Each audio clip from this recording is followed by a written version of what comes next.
Welcome to Let's Get Real Estate. We're your hosts, MaryAnne And Ellie. and we're creating a space to talk through some of the most important topics in life: career, parenthood, homeownership, community, and so much more. We'll have honest conversations with each other and with guests as we learn and grow alongside one another. We work at the #1 real estate company in Jacksonville, but we're invested in our community beyond the transaction. We hope to be a resource to you in your real estate goals and as working women. Real women, real estate, real community, real life. Happy Wednesday, everybody, and welcome back to the Let's Get Real Estate podcast. We are so excited to be here and are looking forward to the process of this podcast. This is our first time for everything podcast because it is officially our first episode, and we get to welcome our sales manager, Emily, here. Hello. Hi, Em. Welcome to the studio. Tell everyone a little bit about yourself.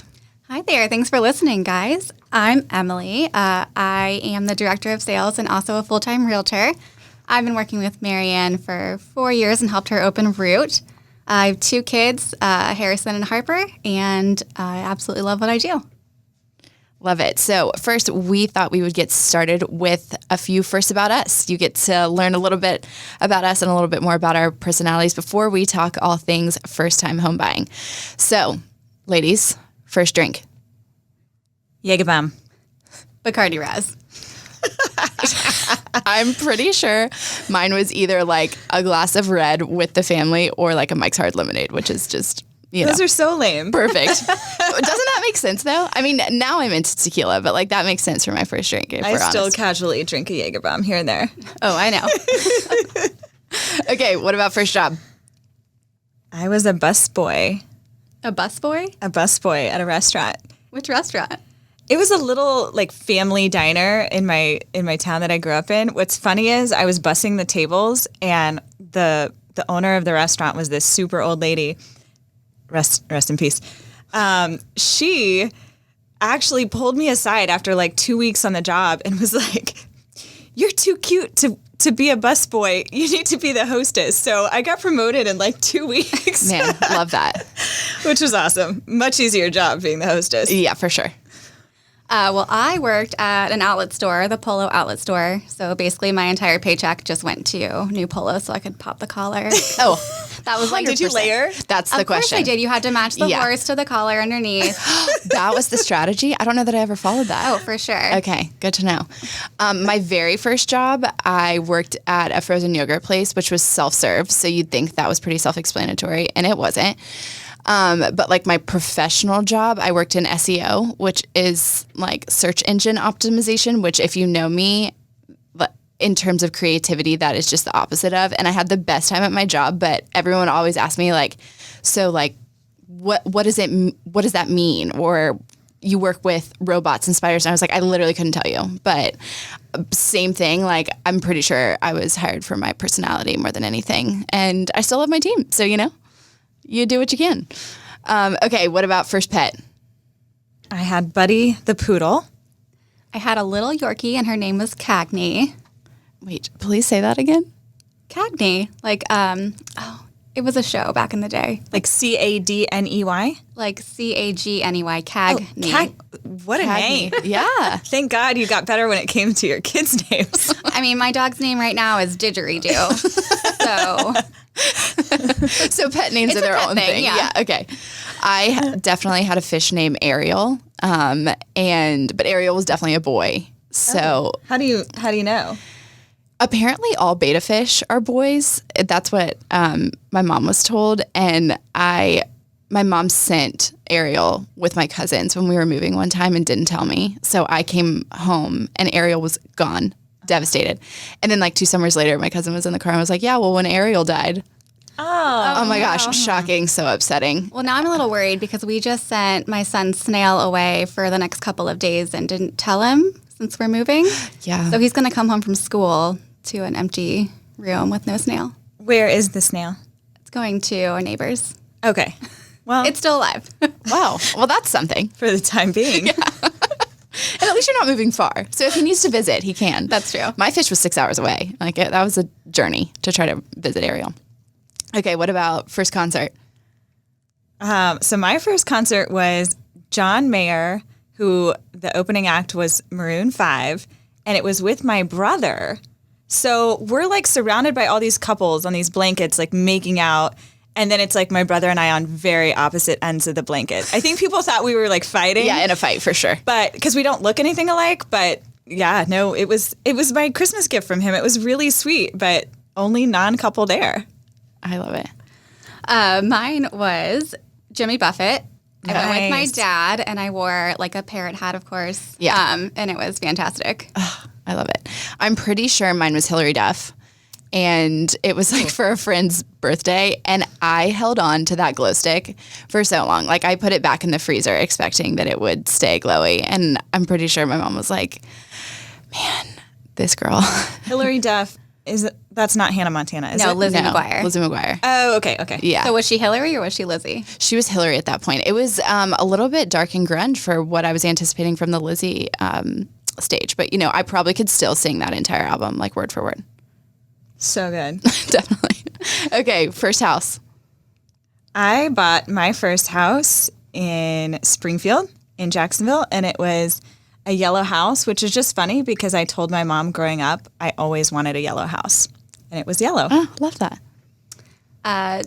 Very similar. Also bought a yellow house in Springfield in 2013 and selling it right now. So we're about to say goodbye to our first house, but it was wonderful. Crazy. Well, I have a yellow door, so not a yellow house. Blue house, yellow door. In San Marco. I've been living there with my roommates for like 3 years now and then just bought the house this year. So I am obsessed and love it so much. So that's a little bit about us and some of our first, but let's bring it home and talk about some first-time home buying. So I think the biggest question is when someone is looking at buying a house, what do they need to do first? Well, I think the first most important step would be to find an agent. You don't want to just start this process and basically pick a name out of a hat. It's so important to meet with even multiple agents and find out the best personality fit. You're going to be spending so much time together, and you really want to connect and trust that person. You're making your biggest investment. So really reaching out to agents and having coffee with them. It's so important to us at Root to meet with everybody first, go over what the steps are, the process, and get to know each other, and then really begin that journey together.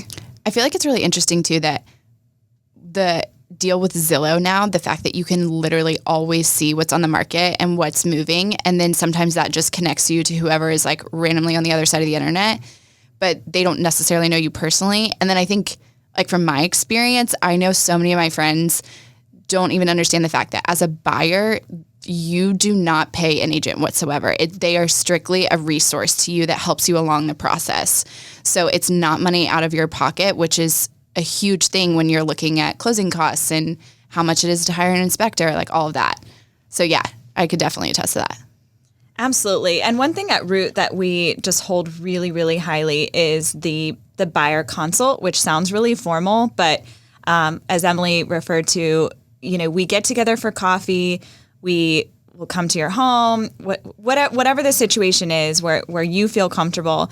And we simply just talk about your goals. And we find out are you looking for a first time, purchase to live in for 10 years? Are you looking to build a rental portfolio? What are your goals? And us really understanding what you're looking for. And back to Emily's point, building that relationship and really becoming friends along the way. Because it is a process that you certainly have to have trust in. And I know I personally wouldn't want to do it with just anyone. I would want to do it with someone who's looking out for my best interest. Yeah, for sure.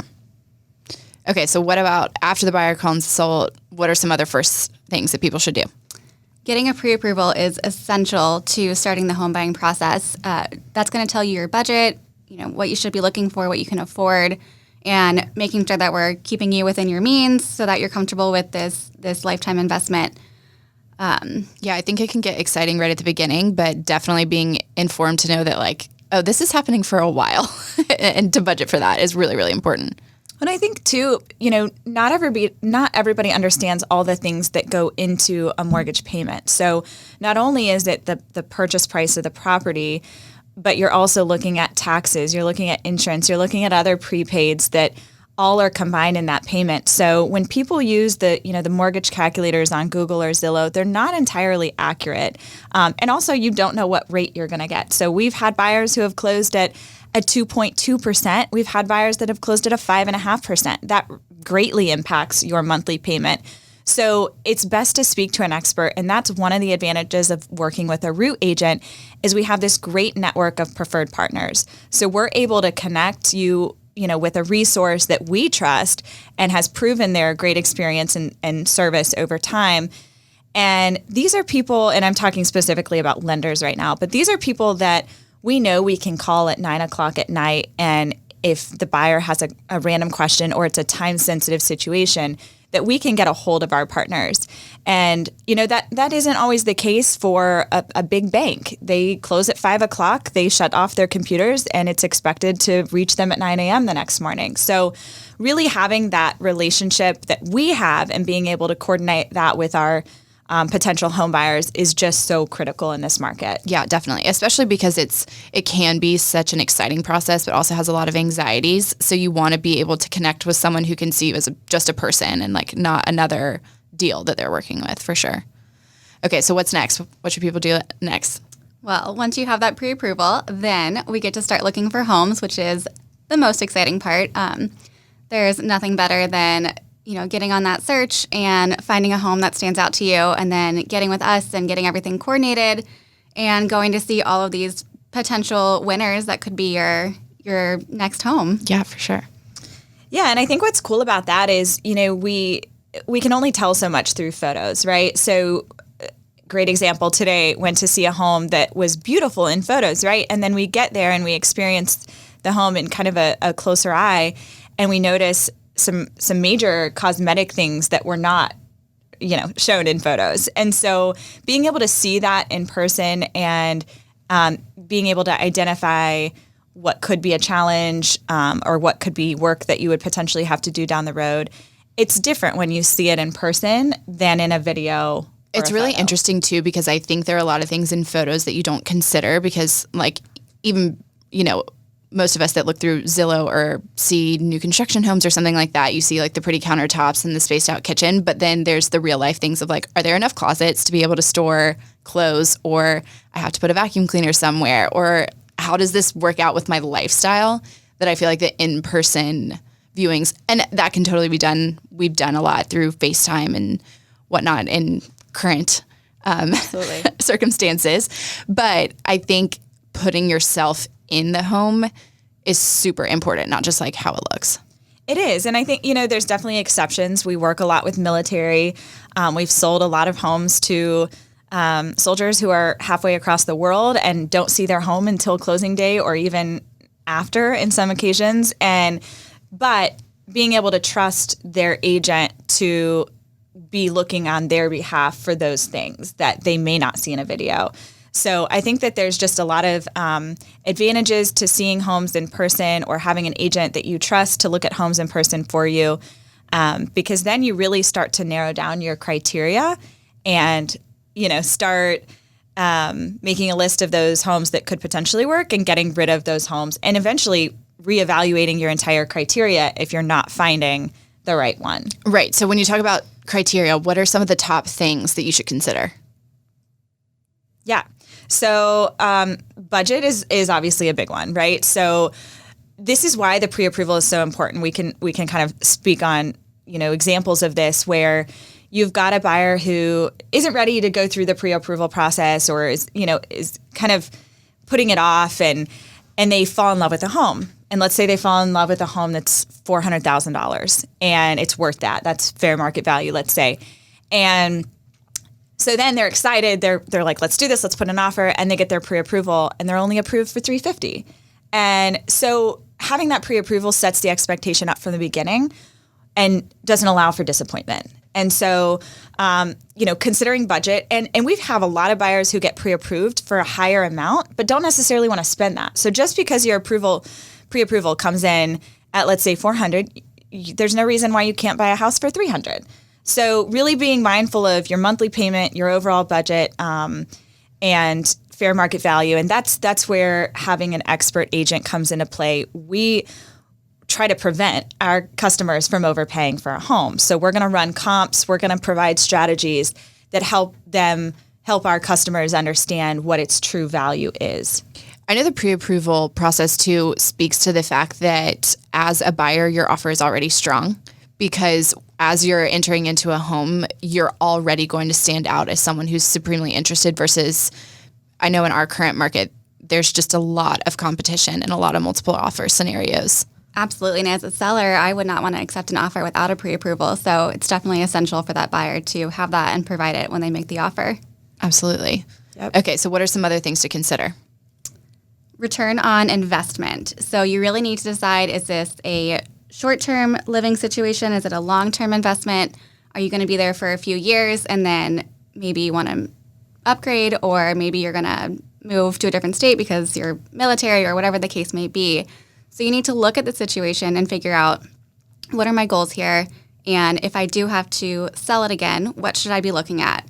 And some of those things would be your location. Is it going to be in an area that's popular that people want to move to, that's still growing and changing, and your equity can grow? Absolutely. Or do you want to start building a rental portfolio? And if so, what do rental prices look like for that particular home? So really knowing these numbers ahead of time, just so that you feel very empowered in whatever route you do end up going, whether that's selling, renting, staying in for 15 years, just knowing all of your options up front. Yeah, and I think the area too is the biggest, one of the biggest considerations. I know for me personally, I love the walkability of my neighborhood. I know the both of you can speak to that when you lived in Springfield. Just being able to walk to my favorite coffee shops or kind of see some of the same neighborhood people, or like my favorite bar and restaurants, and connect with neighbors, that's super important to me. And it's also really close to where I work or where I spend a lot of time out and about with friends anyway. So that area, and in addition, I just know it's going to continue to grow. So that kind of speaks to the ROI as well. I think how I kind of word this to potential buyers is, location is really the only thing you can't change. So we can change the layout, we can change the condition, we can grow its equity and change its value, but you can't up and move a house. Most people don't. So that's really something that I share with buyers. That's not something you want to compromise on. Yeah, that's a great way of putting it. I think that all the time, just seeing the amount of homes that I constantly see in the business that we're in, like, oh my gosh, wait, that bathroom is so much cooler than mine, or I really love the wallpaper. And I can change any of that stuff, but I can't change the fact that when I walk up to Bold Bean, they're going to know I like a honey latte. And I wouldn't trade that for anything. I think along those lines, though, it's important to look at layout and functionality. So those things can be changed, but of course, you need to be conscious of your budget when thinking about changing that. So what's really interesting, and Emily, I don't know if you've noticed this transition, but for the last few years, we've seen this huge push for open concept, right? Like everybody wants, this dining room to flow into the living room, to flow into the kitchen, and it's all, one big space. But more recently than not, I've been seeing a lot of people go back to kind of the traditional layout, especially when working with the historic homes that we work a lot with, where they want a designated dining space, or they, especially want a designated office that can be closed off. That's what I've been noticing too, is that home office is becoming crucial for now and probably for the foreseeable future, with a lot of companies shifting to, working from home. People can do it and they're performing, so why not? So I've seen a lot of my buyers are moving because they need that home office, and then they might need a playroom now because they need that to be separate from the living area because they're home all the time. So Right. Really having more closed off spaces, I'm seeing that shift coming back. Absolutely. So true. Yeah. And one big last thing is looking at, current condition and the maintenance of a home. So again, these are things that can change and improve. But we have a couple strategies here that help buyers kind of understand what they're getting into. Obviously, a home inspection is going to identify those huge issues and the things that they can see and things that we can't see underneath the home, in the attic, things like that, and identify what those potentially are going to cost the homeowner within the next year to maybe 10 years. So an inspection is going to reveal those challenges at times. Yeah, and it helps you just know what you're getting into, because even if it's just something like paint that is chipping, you know that within the next year or so, that's something you're going to want to invest in. And the great thing about that too is you keep your own report. So you can see exactly the stages of where everything is and kind of compare it to, okay, I know I haven't checked on that thing in probably like 2 months. Like, has it deteriorated? Is it about the same? Where do I shift my priorities kind of? Right. And, one thing that we point out to buyers are, those 4 points of a home are really important. There's so many important points of a home, but those 4 points that are actually called the 4-point inspection are going to be your AC, plumbing, roof, and electric. And these are what we call the big ticket items that you're spending a minimum of a few $1,000s to correct or replace. And so when we get these inspection reports back for our buyers, we go through them, with them line by line to help them understand, okay, is this something that you're acceptable to? Is this something we want the sellers to take care of? Is this something we can negotiate a credit for you to take care of? Because the last thing we want is for someone to move into a home and be house broke and then be pouring money into it that's not gaining them equity. And then they call us in 5 years to sell and we can't sell it for that price. So our goal is to help our buyers make informed decisions that are going to help them now and 5 to 10 to 15 years from now. Absolutely. Again, investment. So let's talk a little bit about what are the top 5 frequently asked questions you get. Start with you, Em. Sure. So the question I get the most is, what is the market like? And right now, I will say it is on fire. It's very busy. Sellers are receiving multiple offers. Things are not lasting on the market very long. And for buyers, rates are historically low. So that's great news for them. So right now, things are just moving very quickly. Yeah, and I think that kind of also speaks back to the point about really having a great relationship with your realtor, because the market changes so often. So being that you're connected to someone who's kind of more of a friend, you get kind of real-time evaluation and honest evaluation, I would say. And someone that's available too, because you need to get into a house ASAP right now. So having someone that's willing to work with you, or if they're busy, we have teammates that can step in and show you that home. So it's really important to find someone that has flexibility. Absolutely. An example of that, last evening, there were 2 properties that went live, one at about 10:30 and one at midnight. And I showed one at 7:30 this morning and one at 8 a.m. this morning. And we were not the only people there. So it shows you that, like Emily said, the market is moving. And it's Jacksonville has always been a very, well, I shouldn't say always, has recently been a very stable market. We have a lot of growth. We have the military bases here.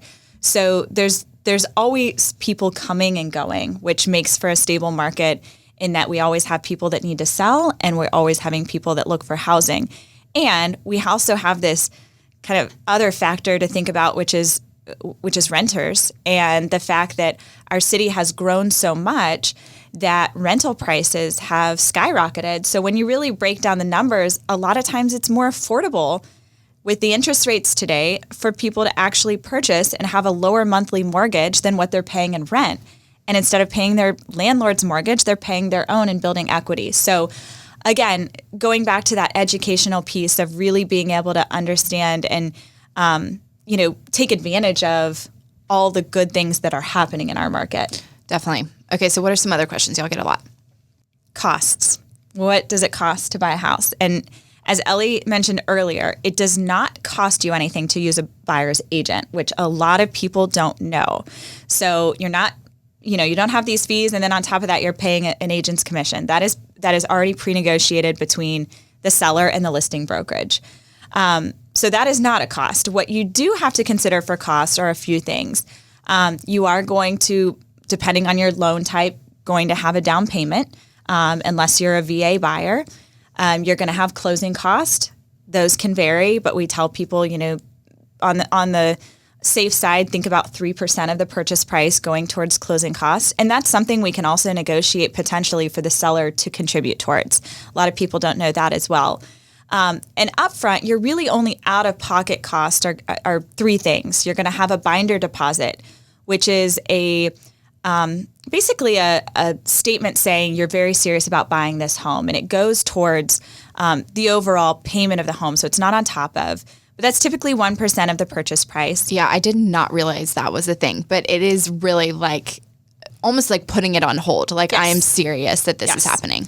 Yep. And we help, we help our buyers navigate what to put down as a binder depending on the situation. So 1% is usually a safe route, but it can vary depending on if we're in multiple offers or not, or on their financial circumstance. Inspections, we definitely encourage everyone to perform inspections. Those range anywhere from $400 to $1,000 depending on what inspections you're adding. Most people get a general home inspection report, but you can add on a WDO, a 4-point, a WinMit. There's all kinds of things you can add. And then, of course, the appraisal. If you're using financing, you will have an appraisal fee out of pocket. And those we've seen ranging between $400 and $550, depending on the lender. And there's also a couple programs that actually reimburse that appraisal back at closing to the buyer. So really those three things, the binder, the home inspection, and the appraisal are going to be those costs that you really do need to have in your bank account when you're thinking about about buying. Definitely. Okay. Any other questions you can think of? One I get a lot is how long does the process take? And this can vary depending on everyone's situation. Of course, it will depend on how long it takes for you to find that right home. Some people walk in on their first home and they're like, this is it. Other people need to see a few weeks worth of homes, and then they make their ultimate decision. But really, once you go under contract, it's 30 to 45 days, and then that home is yours. It really is crazy, too, because once you actually find the house you want, go under contract, there's so much that happens right at the beginning, and then there's kind of a lull for a bit, and then the exciting moment, and then it's just yours. And when you think about 30 to 45 days, a home becoming yours, that's crazy. It is crazy. It can be pretty quick. Yeah.